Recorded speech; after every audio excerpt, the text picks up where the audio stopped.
relacionamento amoroso é dia a dia.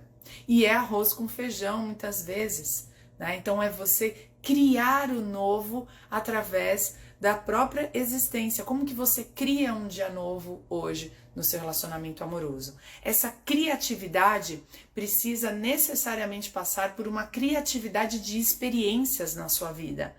Então, se você está habituado a fazer todo dia ela faz tudo sempre igual, é muito difícil que você consiga criar algo diferente no seu relacionamento, né? Eu tenho um relacionamento de 24 anos.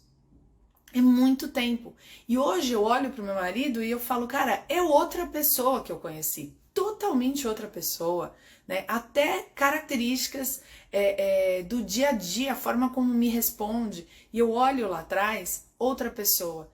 Então, quando as pessoas dizem, né, nossa, você tá casada há 24 anos com a mesma pessoa, eu digo, definitivamente não estou e nem ele, né? Porque eu mudei muito, sou outra pessoa também, numa construção da minha existência. Por isso, a gente precisa dessa criatividade para se reinventar.